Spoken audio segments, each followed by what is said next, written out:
Hi, everybody. I'm Bryan Norcross, along with Luke Doris. This is podcast number 7 of hurricane season 2021 and podcast number 63 in our series. Today, we're going to talk to Dr. Lixion Avila from the National Hurricane Center. He's recently retired, and he was a senior hurricane specialist. Lixion was there for so long that he wrote more hurricane advisories and discussions than anybody else ever has. And his discussions have always had a special flair that reflected his personality. He was famous, Luke, for his turn of phrase in writing those discussions that go with every advisory that they put out.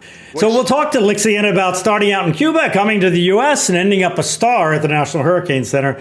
That's coming up here in just a few minutes. We're recording this podcast on Wednesday, July 28th. If you're listening at some point in the future for the latest weather, tune in to Channel 10 in South Florida or local10.com, where we stream all of the Local 10 newscasts. The Max Tracker Hurricane app, of course, will keep you up to date, and the Local 10 Weather Authority app will have the current weather information. And you can go to local10.com/hurricane and sign up for the newsletter called From Bryan Norcross. I write that most every morning during hurricane season, and especially when there's something going on. You scroll down to the middle of the page, you put in your email address, and we'll email it directly to you. I do those. I didn't do one today because there wasn't much going on, Luke. In fact, the tropics are quiet, even though. So this has been an interesting week, hasn't it? We had that tropical disturbance that the Hurricane Center was saying was likely to become a tropical depression. Not that this timing out when things are going to actually organize is forecastable almost. It's very, very difficult to forecast those things, and they didn't get that one right. But we thought that would influence our weather enough to make storms likely, and we had a few, but we didn't have many. And now here today, on this Wednesday, it is pouring and storming outside. Yeah, probably still a little left over from that disturbance. It did help drag a whole bunch of moisture up from the tropics.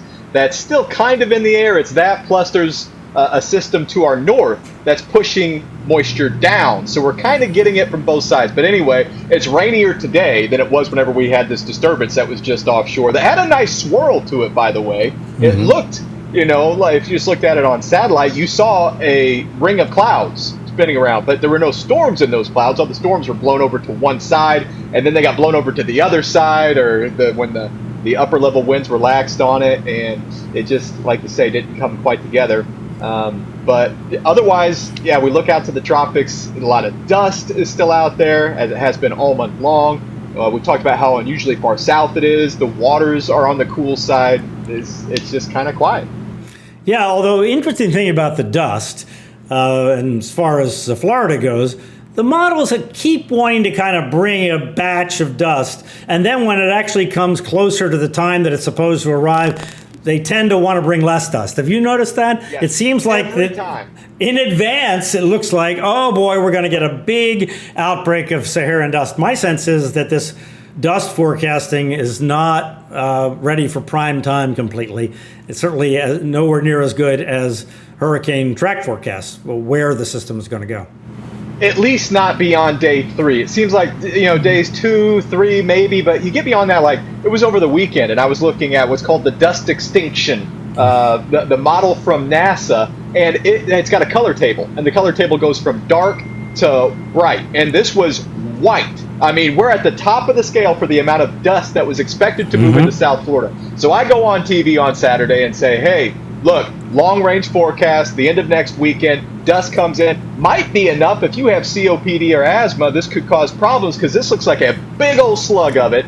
And then today, it's such a small, thin little ribbon that is now modeled to pass over South Florida that it could actually enhance storms because it could act kind of like a cap. And, you shake a bottle with a cap on it, then you take the cap off, and boom, we could get a lot of storms to pop. So it's tricky business, yeah. Yeah, a little bit of dust can make it stormier. A lot of dust dries out the atmosphere, and the moisture at the surface can't fight through that, and we end up with a hazy, milky, usually very steamy day underneath the dust if you have a big dust layer. But yes, I don't think that technology is it's certainly not as good as hurricane technology in terms of storm tracking at this point. But it is what we have, and it is amazing, I guess, compared to what we had just a few years ago. So for now, things are quiet, but of course, on average, things are quiet at the end of July. We haven't ever had a hurricane in South Florida in August before August 16th, and the one August 16th was actually a very marginal one. So, normally we don't get a bunch of storm threats this time of year, so it's actually behaving right. We got so used to last year having storms all the time from every direction that we kind of get used to the hurricane season behaving like that. But this year it's actually behaving more like it's supposed to. So, good for us. So let's bring in my friend and one of the great guys in the hurricane business, Dr. Lixion Avila. Hi, Lix. Welcome to the podcast. Thank you. It's great to have you. So, you grew up in Cuba, of course, and tell us how life was like there when you were a kid, and how was your high school experience? Was it the same or different from kids here in the U.S.? Well, when you are a kid, everything is good. I grew up on the beach. You know the beach I grew up. Yes, I do. And I wasn't thinking about anything except finish the class and go swimming and watch the thunderstorms in the afternoon and the waves. I was a happy kid in high school, yes. Were you a weather weenie when you were young, or where did that interest come from? Oh, yes, I was. I was threatened by all the farmers because I always wanted a hurricane, and they kept telling me, I'm going to tie you on a tree, on a palm tree, when a hurricane comes, so you're going to suffer and you'll see what a hurricane is. Yep. So I imagine there was hurricane coverage on TV when you were young. Do you remember that? Did that make an impression on you at all?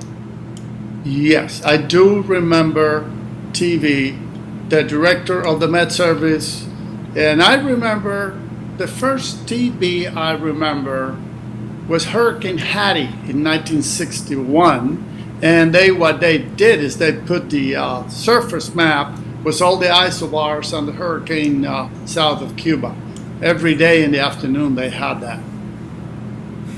So were you set on, whenever it came time to think of going to school, were you set on meteorology whenever you were planning your, going to the university, and what was the system for that? Well, I'm telling you, when I went to school, I went to high school, and the last year of high school, you have to take a special test. It's like the SAT or whatever, to go to the university. And it was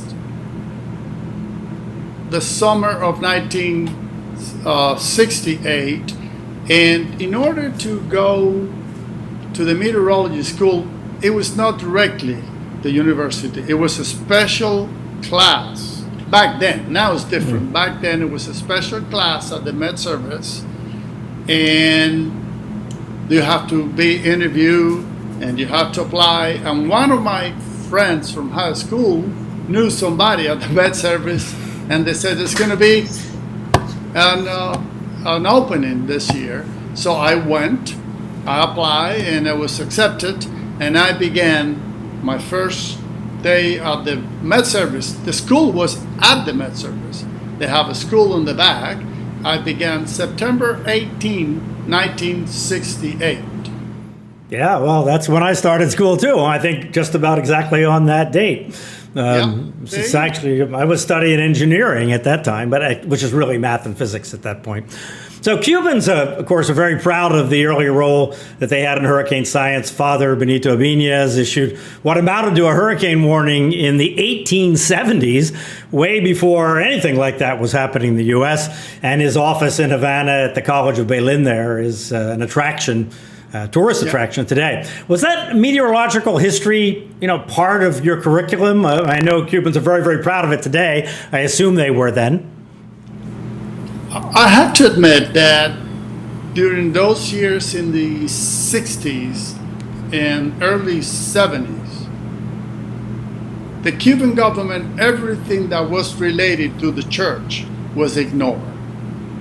It was much later, like in the 80s, when the Pope went to Cuba, that they opened that.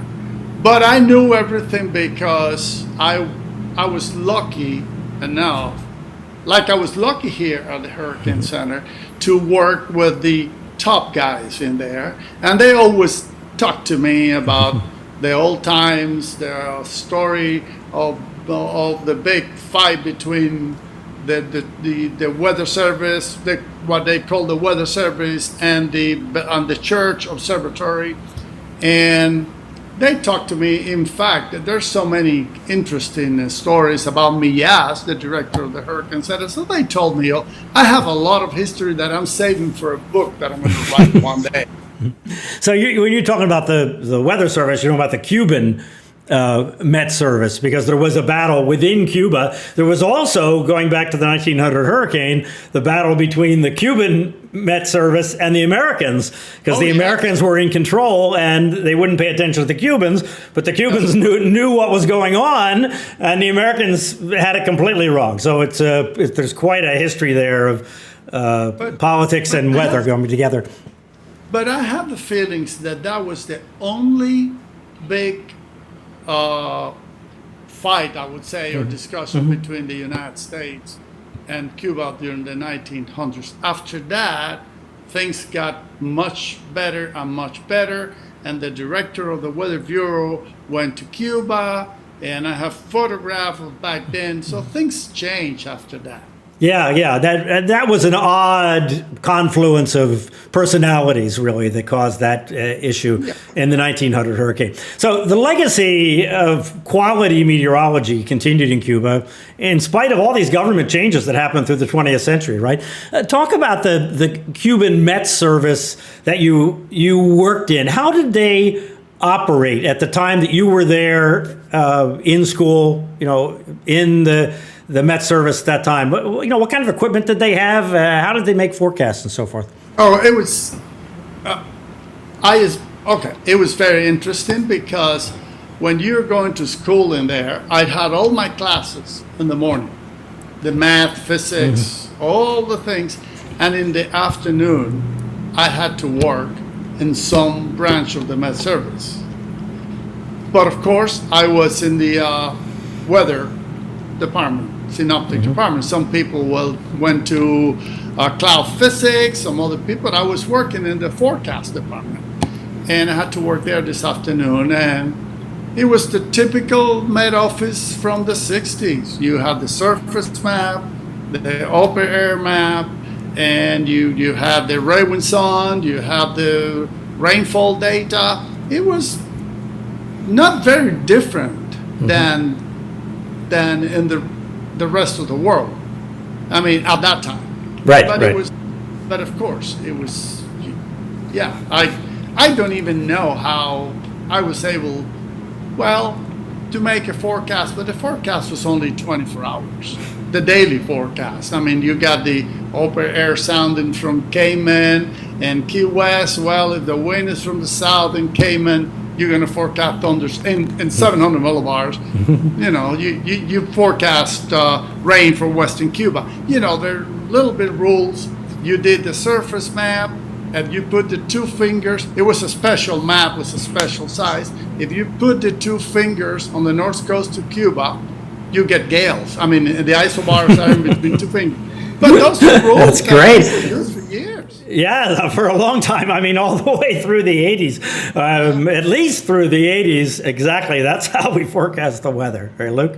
And hats off to, I feel like spoiled rotten, because by the time I came into the game, we had computers and everything's all so pretty and laid out, and it's so easy to fall back on that instead of going to, focusing so much on current conditions and the radiosondes and all of that. So what an education that had to have been. I mean, to get your education in the morning, apply it in the afternoon.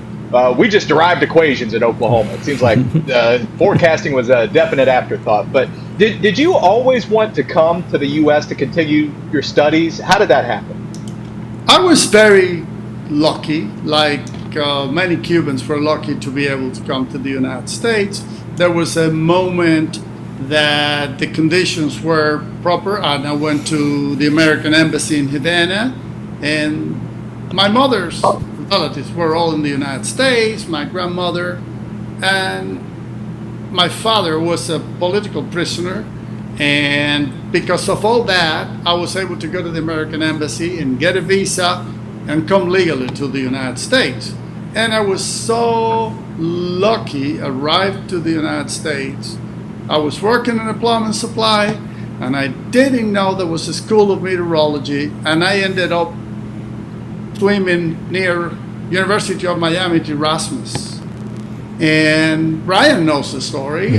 They told me, "What are you looking at the clouds?" One of the professors that was playing volleyball in the front, and I said, "But I was a meteorologist in Cuba, and I didn't even know that was the school." And he said, "Why don't you come to school here?" I said, "I don't have any money. It's expensive." He said, "Now come over." So that was like a Thursday or Friday. I went Monday. I do remember my aunt ironed my shirt and my little coat, and I went there. They interviewed me in Erasmus, 4 faculty members, and they said, "If you pass the English test, you will enroll the 1st of September." And that was like June. And voila, I was enrolled in the master's program, and I was lucky enough. There was one thing I did that they let you, if you get a high pass in your master's degree, you can go directly to the PhD. But I said, no, I want to have some papers in the United States. So I finished my master. I guess Bryan and I are very lucky people. We're always at the right place at the right time. And the day I defended my master's, the chairman of the Erasmus came to my presentation and said, "This is the kind of presentations I want to have in the school. I want him to continue for his PhD," and he gave me a case of champagne. There we go. I got there my you PhD. go. That's great. I mean, That is. But that was Was your initial enrollment when the professor had seen you looking at the clouds and you were able to get it? Was that out of respect for the Cuban experience that you'd had? No, he didn't know who I was. No, he didn't know who I was. Wow. That's incredible. It was just out of the blue. It was just out of the blue. They were playing volleyball, and they asked me. It was pure luck, and of course, that as soon as I got enrolled at the University of Miami,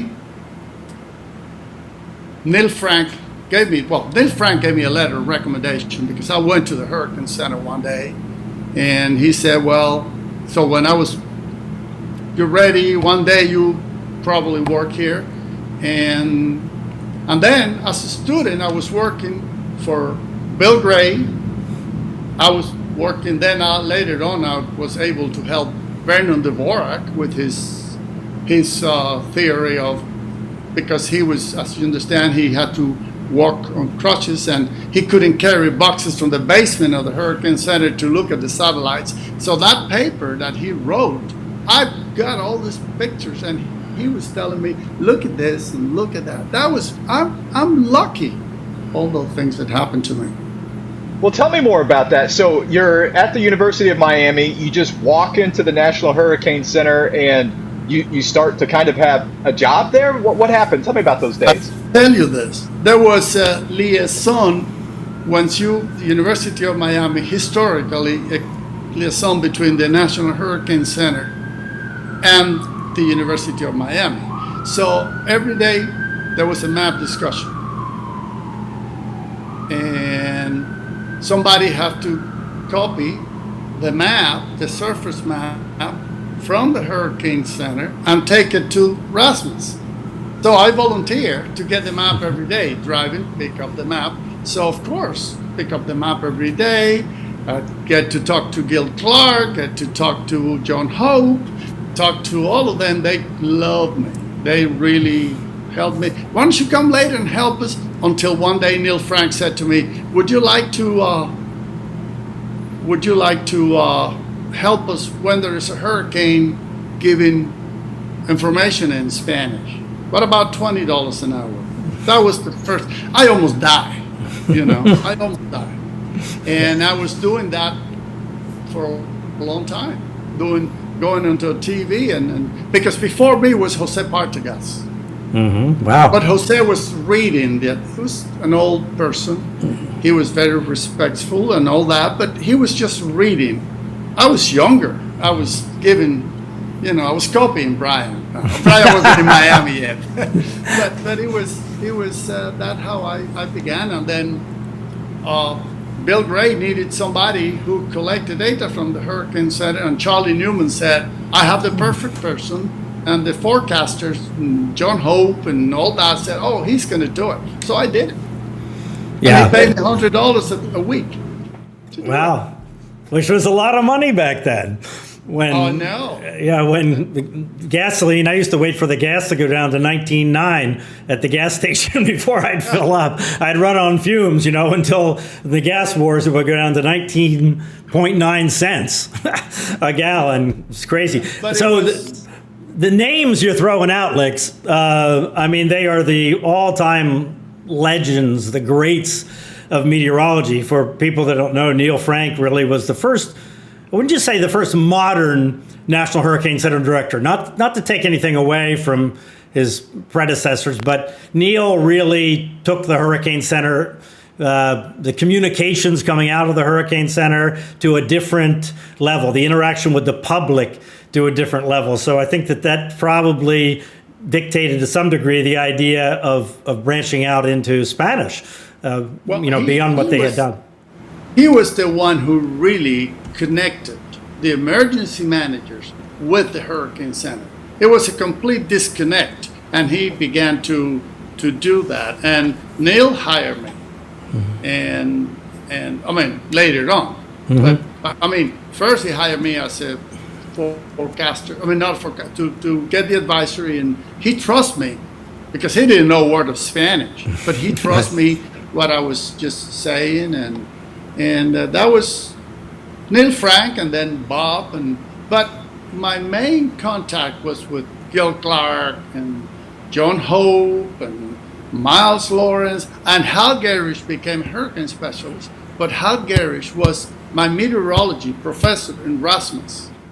Wow, I didn't know that. I knew Hal, but I didn't know that he did that. Yeah, these names are the greats of Hurricane Center history. Not to take anything away from the amazing people at the Hurricane Center today, but in terms of creating the modern version of the National Hurricane Center that we know today, and writing advisories that kind of in a style that we know today, that began with Miles Lawrence and John Hope, certainly, which people learned to know from the Weather Channel, and Paul Aber, right?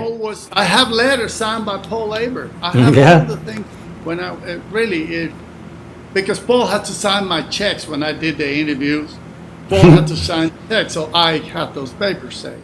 Well, he ended up being the MIC and running the National Weather Service office in Miami, right? Yeah, but he was a hurricane specialist. Yes, he was, and Joe Pellissier, right? He's a good friend too. Yeah.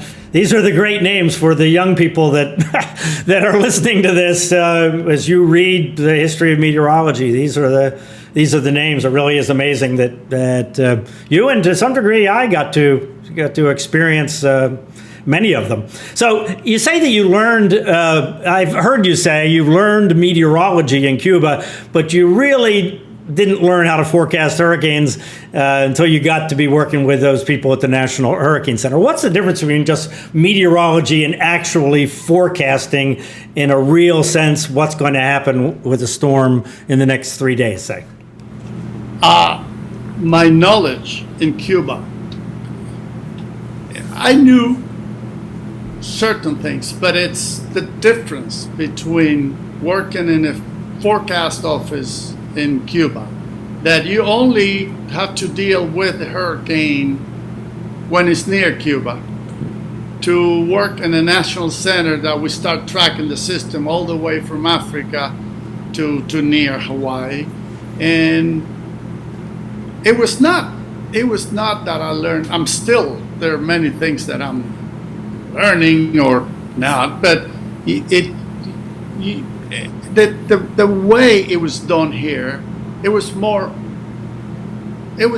night and day, to be honest with you. I try, when I give the WMO class and all that, to train all the countries how we issue the forecast here. As the knowledge in Cuba, I mean, the knowledge is there, but to be honest with you, most of the countries in the world, they will not change the National Hurricane Center forecast. Mm-hmm. For example, the Cuban Met Service, well, the only time I remember during my time that the Cuban Met Service issued an advisory of a system before the Hurricane Center was Camille. Wow. Because the United States, the Met Service didn't start until the 14th, I think, that morning when the plane get there, and they said, oh, it became a storm while the plane was there. But the night before, Cayman had 35 knots. I mean, Jamaica 45 knots, and Cayman had a 5 millibar pressure drop and 1,007 compared to the road. So the Cubans started like a special note that a depression was forming. That was the only time I remember. And I do remember Gordon Dunn visiting Havana in the 70s when I was there, early 70s, because he was the WMO liaison of hurricanes of the world, and he had to go to Havana. And I remember I worked at midnight, spent the whole day waiting for him to arrive. Yeah, so just to explain for people that don't know the abbreviations, the WMO is the World Meteorological Organization, and Region 4 is the area that the National Hurricane Center, it leads the meteorology in, and the National Hurricane Center director is the chair of that committee, which you have participated in for years and years and years and years, coordinating with the countries there in the Caribbean. That's and around, why I don't around have the a Caribbean. degree in communication. You see, you need somebody like Bryan. Yeah, it's just me all the time too. He's like, back up, Luke. Let's explain this. So, when did you start issuing your own forecast for the National Hurricane Center, and what kind of technology did you have when you started? That's another good story. I mean, my first name, the first time I put my name on the advisory was Hurricane Jerry in 1989. 89. Yes, they told me, I think it was 89. So that would have been after Hugo, the year of Hugo, but after Hugo? Yeah. But the thing is, back then, and there were two, like today, they have the senior hurricane specialist, and they used to call back then junior hurricane specialist. That was Max Mayfield and I, the junior, and Gil Clark and the other ones were the senior. But they told me, okay, you're going to write advisories, but if there are watches and warnings, somebody else has to do it. You can't, neither me nor Max. Mm-hmm. Well, there was nobody else there, so I had to issue the warnings for the Gulf that year. Mm-hmm. And that was fine. That was in 89, Hurricane Jerry or Tropical Storm Jerry. I issued advisories before, but that was the first advisory, because before I was working in TAF B with Max. We went together, Max and I. We worked together in the analysis and forecast unit, and then Max became and I became a junior hurricane specialist. Then Max became a senior hurricane specialist before me, and then me. I became a senior. That's a rapid rise through the ranks, no doubt. So I'm trying to get an idea of what the technology was like back then, and what did you think of it? Did you feel like you had great technology at your hands, or did it feel primitive and you wanted more? What was it like? I have seen the technology change. Like, I can go back to Cuba when we had one satellite picture a day. We used to get the American satellite and the horrendous Russian satellite that it had a very good resolution, but you never knew when it's going to go by. And you got the NOAA polar orbiter that you knew exactly what time, the equipment to get it. And there's another story with the Russians in Cuba, and they have all this 1940 teletypes. Back then, the communications was by teletype. Right. You know, they send the observations and numbers in paper, and they said, okay, we're going to put all these Russian teletypes. Well, they last a month. They all broke immediately. They had to put the All American back. And that until a few years ago that they disconnected the line between Miami and Havana, which is not used. It's called 7019. In Spanish, 7019, 7019. There's a direct line from the Hurricane Center underground to Havana for that. From the 40s, it was there.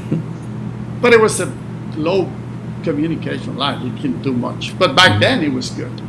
But the technology, oh my God. Then at the Hurricane Center, I had to get pictures from a fax.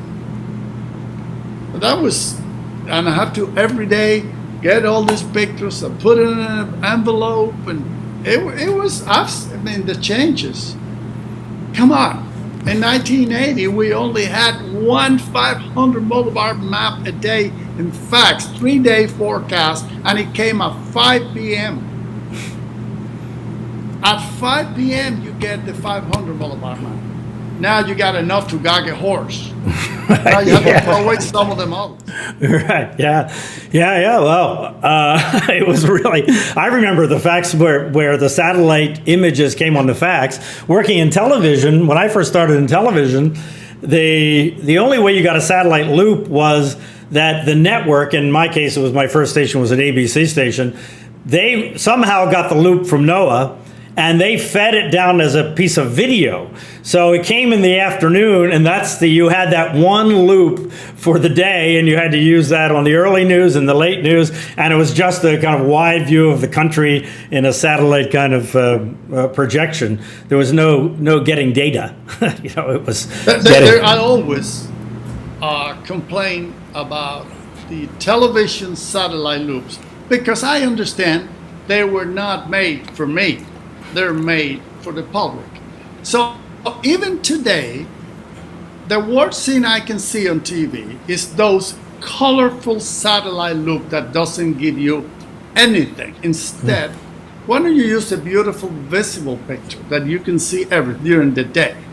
Now they show all these colors, but of course, the people only look at the colors. I look at the visible satellite. Right. So when I see one of those pictures, I change the channel. The weather channel used to go beautiful visible. When Bryan was there, I remember visible picture. Yes, all the time. I believe in those visible pictures too, Lix. So during you alluded to this, during the time you've been making hurricane forecasts, things have changed a lot. And one of the big ways is this incredible increase in the amount of data that comes into the Hurricane Center that you have to consider for each advisory. Is there, in all of those changes, is there some innovation or new technique that has stood out to you as being a game changer during that time? Or is it really mostly the accumulation of so much new data being available? I think the most significant change I have seen is the quality of the numerical models. That is the biggest change. The visible satellite picture, you have more often satellite pictures. You have beautiful resolution, but I can still see the satellite pictures from the old time, and I can still make a forecast. The Dvorak technique is made from pictures in the 80s, and I can do that, but numerical weather prediction. And of course, now you have the scatterometer that sometimes, there's one thing I'm going to mention after this, is the scatterometer comes in, and I always say, I cannot wait for this thing to follow the sky because it ruins your position. But that was what I was going to say. All right, explain that. So a scatterometer is like a radar in space, essentially, that kind of looks down, and we use that data to understand if somewhere down there's a circulation, kind of how strong the winds might be. So what? To me, that helps. But tell me what, you're the pro here. What complicates about that? It's not like you have a constant. Maybe you have that satellite passing once a day. Right. So I'm unlucky because I was lucky for all the stuff, but on my shift, that thing never went over the storm. It was over on the border. And sometimes I said, well, that's good, because if I said in the advisory 40 knots and the scatterometer had 55, I had to issue a special advisory. You know, Right. The old timers like me and Richard Patch, you know, they always, but that's normal. We always think of the new technology, but it's fantastic. The scatterometer is really, really good. Have you noticed that before, years ago, there was always the morning visible satellite picture surprise, especially in the East Pacific. We had a system, we thought it was in the convection, and when the first visible came in, the system was completely located in a different place. In a whole different place, that's right, yes. And sometimes way out in the Eastern Atlantic, too, same thing. Yeah. But nowadays, those special advisories for that have changed. Now it changed more for, not for location as much as for the intensity. Intensity. The scatterometer tells you that it's weaker, that it's stronger, and it's really fascinating. It is. It's amazing. It still amazes me, actually. And then you have visible picture at night. They trick. Right. I mean, this new kid, I call them kids because I'm old. These new kids at the hurricane, they have it all. They have everything possible. But of course, when I was working many years ago, Gordon Dunn told me the same thing. You have it all now. I didn't have anything. So it's Yeah, it is amazing because, I mean, you always have more every year, and so everything that's new is amazing. You don't really, project ahead 10 or 15 years because you just don't really have any idea what's going to come along. But you were... Go ahead, Lex. Computer models is... that's the biggest thing. You're right. The GFS, the European, the global models. This is amazing what you have today. Yeah, I mean, that's changed so dramatically how accurate the track forecasts are these days. It's all because of the computer capacity and the improvement of the models. So you were famous when you were writing the discussions for short and pithy technical discussions. It used to be called intergovernmental discussions. Where did that come from? Did somebody teach you to write that way, or is that just your personality coming out? Well, it's a combination of things. English, number one, English is not my native tongue. Oh, really? The more you write, the more chances you have to make a mistake. Yeah, okay. That's number one. Number two, Miles Lawrence always told me, enough can be said about brevity. Sometimes you read a discussion and it's so long that by the end you finish reading, you don't know which way the hurricane is going. And I worked there. So I was trying to be, that's how I learned with Max, with Gil Clark. Of course, things got better because we have more things to talk about. These poor people didn't have anything to talk about. Now we have all this data to discuss, all this, the story of the hurricane, Hunter planes. I mean, all those things are really, I remember, and it's more difficult. But yes, I also then, when I had James Franklin, he didn't like, because James Franklin is a perfectionist in English. Yes, yeah. But he said, but when people send to the website comments, the webmaster always tells me, you win. Everybody loves your discussions. And James used to tell me, yeah, they love it because they are cute. Yeah, they are And cute. I said, well, yours are boring. You cannot be But very boring. precise. I mean, James was an outstanding meteorologist, but extremely precise. Yes. Precise. But I didn't say anything wrong either. Yes. I just have a little bit of like, I love to put in the headline things like, I was the first one to put hello, Dolly. Yes. And I was the first one when Katrina, I was over the Hurricane Center. I said, Katrina over the Hurricane Center. I like it a little bit. And you know what? All these new kids have a book and they have copied all of my old things. They all used it.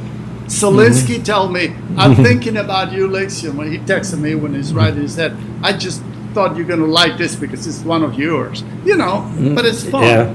It is fun. It is fun. And that's called communications, Lex. Without being wrong. I mean, Right, without exactly. being Yep. Yeah, keep it as simple as possible, but no simpler, I suppose, is something that I try. I'm not very good at. And I've heard, too, I don't know if this is true, but I've read, actually, that you learn better if you're smiling.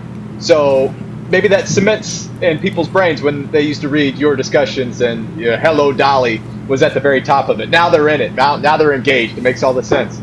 So tell me about your role at the National Hurricane Center, where you were working with other countries in the Caribbean and I guess the world, for that matter. Well, that's, for me, that's one of my, I'm proud of that I was able to help and save lives in the Caribbean. I'm able to, I was always very well connected to the director of the Met Services, both the English speaking and the Spanish speaking. I was able to communicate with them. I was able to help, and I was always there for them. And I do remember the director of Curacao many years ago, Arthur Dania. He said, Lixion, you help us because you know the pain we suffer when we have a hurricane because you're one of the Caribbean people.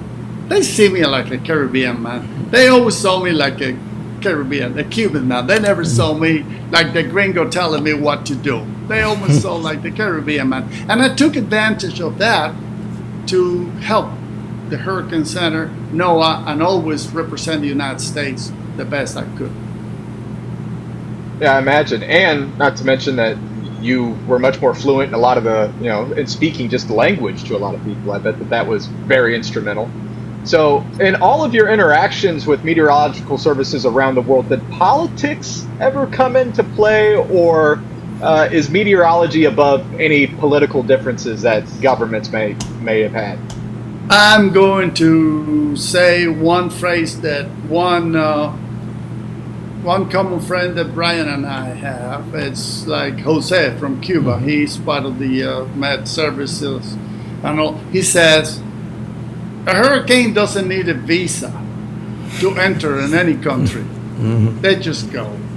And in reality, no. We meteorologists, we help each other, and our main goal is to save lives and property. And we, perhaps, we might have some political differences, but that's, I might have a political difference and I can talk with somebody with a beer, but not when it comes to work. It didn't work. And I can tell you this, and Bryan knows that, even during the Russian missiles in Cuba, the flow of data between Cuba and the United States never stopped. Well, the observation. Right. So to this day, the Cuban Meteorological Institute, El Instituto de Meteorología in Casablanca, I love that word, meteorología, in Havana, is exceptionally professional. The National Hurricane Center coordinates closely with meteorologists there, right? It's pretty rare for a storm to come out of Cuba that we don't need data, that we don't need data, or pretty rare for a storm to come out of the Caribbean that we don't need data from Cuba. So it only makes sense what you're talking about, right? Yeah, they communicate, but it's the same with the Dominican Republic, The same with Mexico, Cayman Islands. It's a really good, and I have worked so many years to have that combination, that trust between the forecasters. And I'm afraid because many of the older people in the Caribbean are retiring, just like me. And the new generation has a different, so we need to engage the new generation. I'm not talking about in terms of politics, in terms of the work, the things, but it's all right. That's why they rehire me, and I began Monday to not to forecast, but to continue with the communication in the Caribbean. Yeah, that connection is so important. It's important for the United States as well as for our, so many friends in the Caribbean. So in Cuba, is TV still the main way people there get informed about hurricanes? When I saw Cuban TV back in the day, the coverage was very complete. And you mentioned Jose Rubiera, who was a star in that country. I mean, a superstar in that country. Is it still that way in Cuba today? I have one little story you have not seen because it's all in the media, in the Facebook thing. There's one new girl. She works at the Met Service. The TV meteorologists in Cuba work for the Met Service, and they get extra money to go to the TV. Mm-hmm. And when Elsa. What's the name of the East Storm? Elsa. Yes. Last week, this girl that was on TV, she came to the class. But of course, she had a different style. And the whole Cuba was making fun of the poor girl because they were used to Jose. And she came out and said, oh, this tormenta is atormentada. She's a stormy. She didn't know how to think. But some people love it. But the bottom line is that Cuba is very, in general, they pay attention to the TV weather because they're qualified people. If they are not people that just take one little class in one place for 2 weeks and then they become TV meteorologists. No, those are meteorologists from the Met Service that go over there and that. So, but it is still, they have the weather every day and I think 2 or 3 times a day and people watch the weather. Of course, everybody makes fun of the meteorologists in the entire world. Mm-hmm. Remember, if Bryan forecasts that it's going to rain, if a doctor, a patient die, only the family and a few friends know that the patient died. But when you say it's going to rain and it doesn't, you have the whole country heard you that it was going to rain and it did, and more people to judge. Mm-hmm. So that's true. that is the case. Yeah, predicting the future is tough business. It's not easy stuff. So, it is. What's your advice to young people that might want to go work for the National Hurricane Center and follow in your footsteps? What would you say to them? First of all, they have to be honest with the science. Learn as much as modeling and the new technology. And if they want to come to the Hurricane Center, I have been to every Met Service in the world and hurricane office. This is the best in the world. And the people there now are the best that exist in the world.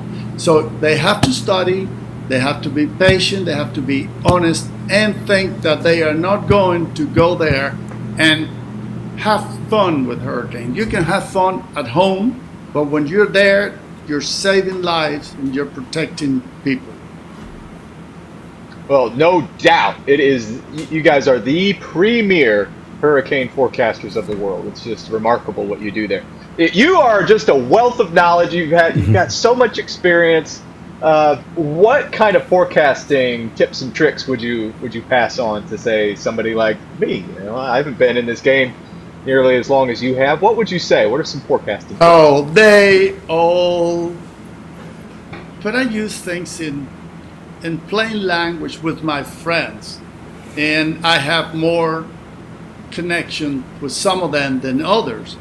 But all these young kids, I have expressions, and for example, it might not be true, but I know once a storm is trapped in the Bay of Campeche, you need a crane to pull it out of there because the steering flow is very weak, and the topography of the area forced the system to stay there, and they always joke about it. And if they want to get something in the Atlantic, I said, if you want to eat a banana, you have to peel it first. It means you have to suffer and get some in the Pacific that nobody wants to work.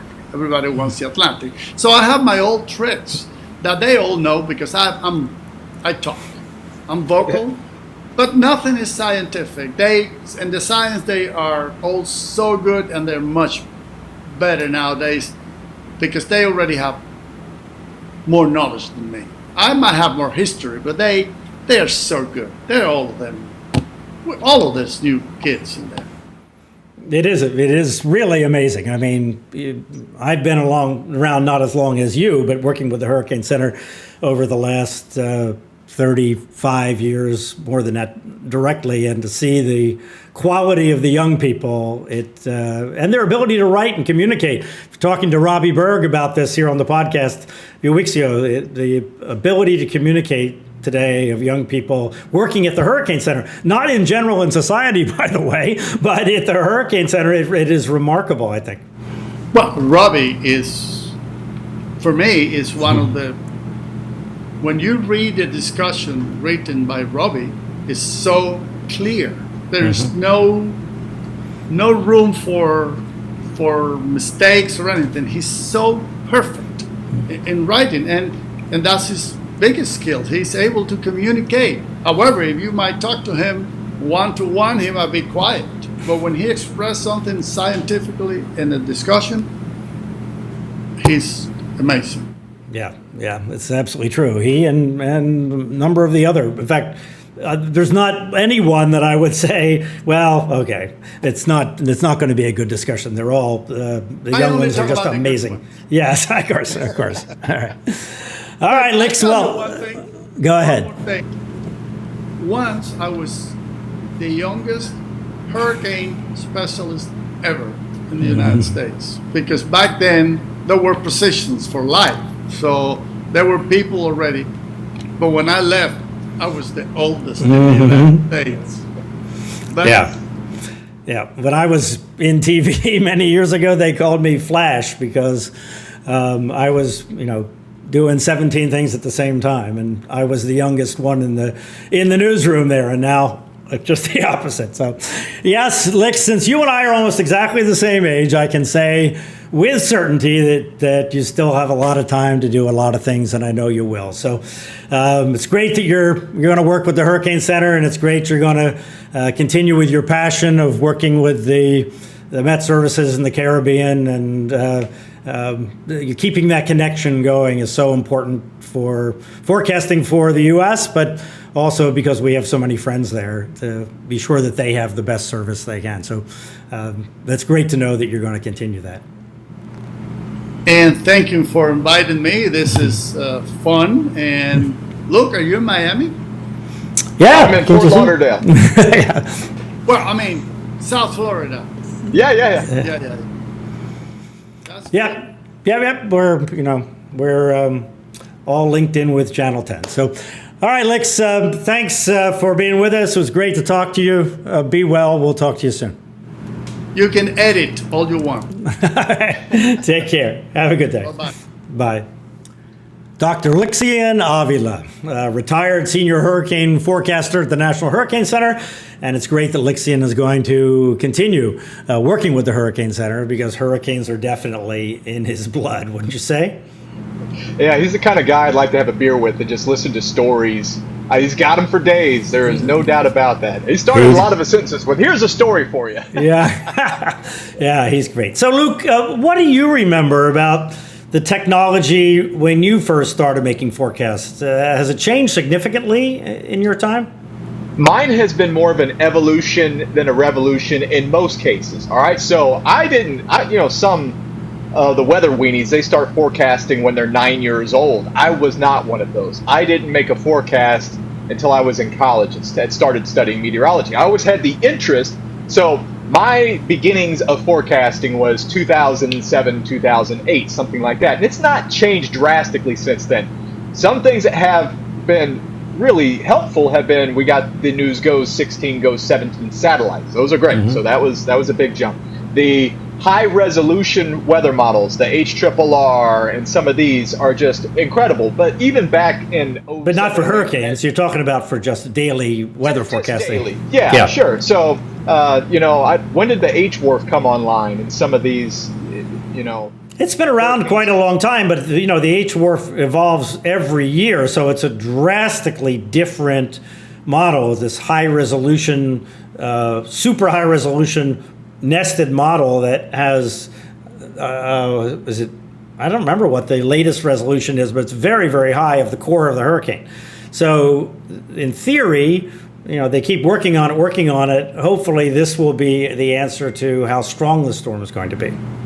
Yeah, right? It's an incredible piece of technology. The biggest thing that's changed for me since then and now has been the communication side, because we have Facebook, we have Twitter, social media. So, and trying to figure out how do we get information out on social media, how important is that? That's really been the biggest change, I'd say. Yeah, and so many more news programs to do on TV. Too. I mean, on Channel 10, we do news starting at 4:30 in the morning till 11 o'clock at night. There's only a few hours during the day when we don't do news. I mean, that's just, even in your time, that's been a significant difference, I would think. Oh, when I started, it was, we had the 5, 6, and 10. And that was not at WPLG, it was at my first station. And then now it's the noon, 3, 3:30, 4, all the way to 6:30. There's a little break. Then there are cut-ins and things that happen even in between the shows. Then you're back for the 10 o'clock on the WSFL station, then the 11 o'clock on WPLG. And then if there's a significant news or weather story, we do the 1 o'clock news. 1 o'clock in the morning, we will do news. If it's not, then they do a rerun. And then boom, it starts back up at 4:30 in the morning. So it's relentless these days. Yeah. It is. But, that's the reality. If that's what local TV stations are for, it becomes a local news channel, really, as the entertainment business changes, or a local news and sports and live event channel, I guess. So I have a story about Cuba. We talked a lot about Cuba. My first time there, Lixion was there, actually, was in 2002 following Hurricane Michelle, which happened the previous year. Michelle moved out of the Caribbean. It hit the southern coast of Cuba near the Bay of Pigs, actually just west of a city called Cienfuegos, as a Category 4, and it caused major damage in Matanzas province, which is to the east of Havana, and it's a big agricultural part of the island, so it was a bad event for Cuba. And we were covering it very carefully in South Florida, because for a while it was kind of coming right in our direction. So I went, when I was there, to Casablanca, which is a part of Havana. It's where the Meteorological Institute is. They let me go through the archives of these original track books that went back almost to the beginning of the 20th century. It was this room in the basement that didn't have any air conditioning, and these old books were in there. And I'm thinking, it would be horrible to lose this. But I went back. I remember looking at the 1926 Great Miami Hurricane, because one of the issues with that hurricane was that we didn't have good data on the day before. The reports out of Nassau came in late, and there really, not a lot of data out there. And so I wanted to see what the Cubans knew about it. And I looked back, and sure enough, they had a big void kind of where the hurricane was on the day before it hit Miami, so they didn't know really either. That was that was kind of an interesting thing. And anyway, the people there were just great, and I met the lead meteorologist, who was the guy that Lix and I were talking about, Jose Rubiera, who was the famous weathercaster, so he worked in the Met Service, and then he was the guy on TV. And when I told the taxi driver that I was a meteorologist, meteorologo in Espanol, he couldn't stop talking about Jose. And then when I said that I knew Jose, I thought he was like not going to charge me. He got tears in his eyes. Because Jose was such a star in that country. Of course, I paid him and I gave him a good tip, as a matter of fact. But that first trip to Cuba was a great experience. It really was. It sounds like it. So what, a star in America versus a star there, are they wealthy? Are they, or was it quite a bit different than what you might think of? No, it's a very different thing. No, I mean, Jose did fine, but remember that the people that worked in Cuba and worked for the government were paid not in, what are called convertible pesos, but were paid in Cuban pesos, which was a whole separate economy that operated at a different level from the quasi-tourist economy. There wasn't a whole lot of tourist economy then, but it was just beginning. So, no, they were, paid in pesos and operated in pesos, but businesses kind of sometimes operated on two different levels as well. It was very, very complicated, but the people were so highly educated and warm and welcoming. I went to the Cuba Vision TV service, and they helped me with video of Michelle and whatnot. Everybody was great. They were really, in my fractured Spanish and their fractured English, we got along really great. So anyway, it was a fantastic experience. So coming up next week, we're going to talk with the man who invented Sahara dust. Well, sort of. Dr. Joe Prospero, of the Professor Emeritus at the University of Miami. He'll talk about his research to understand how dust propagates across the ocean, how it affects hurricanes, lots more. That's next week right here on our podcast. So be sure you subscribe to the podcast on your Apple or Android apps so you get notified when a new podcast is online, although I must say that my iPhone does not notify me for whatever reason anymore. I don't know why, but hopefully yours does. So, of course, you can also watch Twitter and Facebook, and we'll let you know there as well. So until then, for Luke Doris, I'm Bryan Norcross. Be safe, stay well, get vaccinated. If you haven't, it's more important than ever, and we'll see you here next week.